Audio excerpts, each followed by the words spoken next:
বয়মের ভেতর বিস্কুট ঢুকিয়ে এর উপর ডিম ঢেলে দিন। এরপর দেখুন কি ঘটে। ডিম চলে যাবে উপরে আর বিস্কুট চলে আসবে নিচে। এমনই এক 3 লেয়ার বিশিষ্ট জিনিস তৈরি হবে যা দেখে চোখ কপালে উঠতে বাধ্য হবে। বড় বড় হোটেল রেস্তোরাঁগুলোতে শুধুমাত্র বিস্কুটের উপর ডিম দিয়ে এমন আশ্চর্যজনক জিনিস বানিয়ে আমাদের থেকে হাজার হাজার টাকা লুফে নিচ্ছে। আপনিও অবাক হচ্ছেন, ভাবছেন কিভাবে বিস্কুট নিচে চলে যায় আর ডিম উপরে উঠে যায়? তাহলে পুরোটা ভিডিও দেখতে থাকুন। এর জন্য প্রথমে আমাদের লাগবে 4টা ডিম। আমি একটা বয়মের মধ্যে 4টা ডিম ভেঙে নিচ্ছি। ডিমগুলো ভাঙা হয়ে গেলে এর ভেতরে আমরা বিস্কুট দিয়ে দিব। আপনারা এখানে যে কোনো ধরনের মিষ্টি বিস্কুট ব্যবহার করতে পারবেন, নোনতা বিস্কুট কিন্তু ব্যবহার করা যাবে না। এখানে 2 পিস বিস্কুট দিয়ে ভালোভাবে বয়মটাকে ঝাঁকিয়ে নিচ্ছি। এমন ভাবে ঝাঁকাতে হবে যেন ডিমের কুসুমগুলো ভালোভাবে ভেঙে যায়, সেই সাথে বিস্কুটটাও নরম হয়ে গুঁড়া গুঁড়া হয়ে যায়। এখন আমি মিশ্রণটাকে একটা বাটির উপরে ঢেলে নিচ্ছি। এখন চামচের সাহায্যে আরো একটু নাড়িয়ে দিতে হবে, এতে করে বিস্কুটের গলা অংশগুলো কিন্তু মিশে যাবে।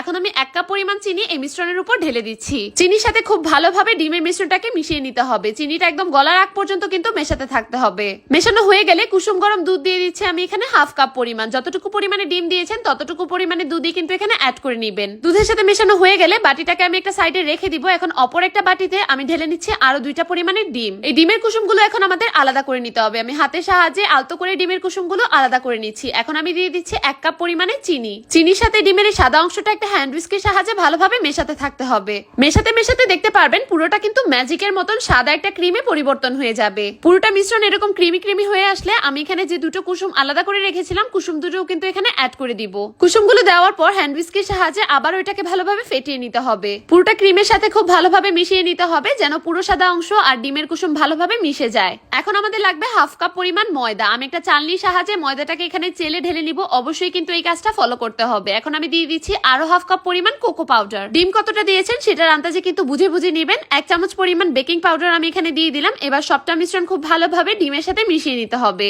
এই মেশানোর কাজটা খুবই সাবধানতার সাথে করতে হবে, তা না হলে কিন্তু জিনিসটা সেট হবে না। খুব ভালোভাবে মেশানো হয়ে গেলে আমি এখানে 1/2 কাপ পরিমাণ সয়াবিন তেল দিয়ে দিচ্ছি। তেলটা কিন্তু অবশ্যই দিতে হবে। তেলটা না দিলে কিন্তু এই মিশ্রণটা দুধের উপর ভাসবে না। এখন আমি ভালোভাবে এটাকে মিশিয়ে নিচ্ছি তেলের সাথে। তেলের সাথে যখন খুব ভালোভাবে মেশানো হয়ে যাবে তখন কিন্তু বিট করা অফ করে দিতে হবে। আমি সামান্য পরিমাণ চিনি ক্যারামেল বানিয়ে একটা স্টিলের পাত্রে সেট করে নিয়েছিলাম। এবার আমি এর উপরে প্রথমে ডিম আর বিস্কুট আর দুধের যে মিশ্রণ ছিল সেটাকে একটা ছাঁকনির সাহায্যে ছেঁকে ঢেলে নিচ্ছি। প্লেন একটা মিশ্রণ চাইলে আপনারা কিন্তু এভাবে ছেঁকে নিতে পারেন, ছেঁকে না নিলেও কিন্তু কোনো সমস্যা নেই। এবার আমি আস্তে করে উপরে যে কেকের ব্যাটার ছিল সেটাকে ঢেলে দিচ্ছি।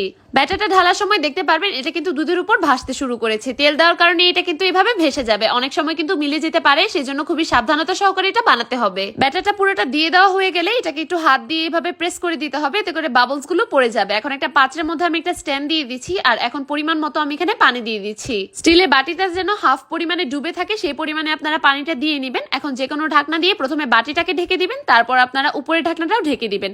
মাঝখানে কিন্তু বাটির ঢাকনাটা খুলে দিতে হবে। 40 মিনিটের মতন এটা আমি ভাপে রেখেছি। 40 মিনিট পর আপনাদেরকে নামিয়ে দেখাচ্ছি কত সুন্দরভাবে এটা সেট হয়ে গিয়েছে। ছুরির সাহায্যে আমি প্রথমে সাইডটাকে কেটে নিচ্ছি, তা না হলে কিন্তু বাটি থেকে নামাতে অসুবিধা হবে। সাইডটা কাটা হয়ে গেলে একটা বাটির সাহায্যে আমি এটাকে ফ্লিপ করে এখন নামিয়ে নিব। নামানোর পরপরই দেখতে পারবেন ম্যাজিকের মতন কত সুন্দরভাবে এটা সেট হয়ে গিয়েছে।